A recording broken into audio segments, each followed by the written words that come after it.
बिस्मिल्लाहिर्रहमानिर्रहीम अस्सलाम वालेकुम रहमतुल्लाहि व बरकातुहू। अक्सर ये सवाल किया जाता है कि बीवी के पछतान चूसना जायज़ है या नाजायज़। क्या लड़की को ज़्यादा गर्म करने का सही तरीका कौन सा है?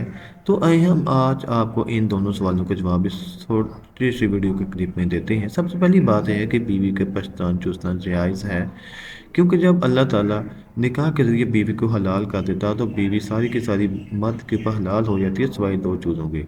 एक, दोपहर में हम बेइज्जती करना वो नाजायज़ है, और उसके बाद शर्मगाह को मुंह दिखाना वो भी नाजायज़ है। इसके अलावा जो भी काम किया जाए बीवी के साथ वो सब के सब जायज़ हैं।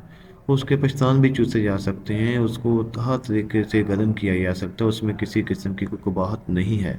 लेकिन अगर लड़की जो है वो माँ बन चुकी है और उसका बच्चा दूध पीता है, शीर ख्वार बच्चा है, तो उस वक़्त मर्द को चाहिए, मियाँ को चाहिए कि इज्तनाब करे पेशान चूसने से, क्योंकि ऐसा करने से बीवी का जो दूध है वो मर्द के हलक में जा सकता है, जो कि मकरूह तहरीमी है, तो ये करना नाजायज़ है।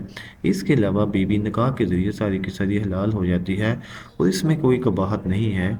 जैसे चाहे मर्द उसका इस्तेमाल करे तो कर भी सकता है, क्योंकि अल्लाह ताला ने इंसान के लिए इस दुनिया के अंदर बहुत सारी नेमतें रखी हैं, और ये भी एक बहुत बड़ी नेमत है जो अल्लाह ताला ने इंसान को बीवी की शक्ल में दी है। बीवी इंसान का सुकून है, उस सुकून को जैसे चाहे वो हासिल कर सकता है। अगर वो सही तरीके से हासिल करेगा तब ही उसको फ़ायदा होगा। अगर वो नाजायज़ तरीक़ों का इस्तेमाल करेगा, फ़िल्में देखेगा और उसके बाद वही काम करने की कोशिश करेगा, तो वो चीज़ें जो होती हैं वो गुनाह वाली साइड को चली जाती हैं, तो इनसे बचना चाहिए। अल्लाह हाफ़िज़।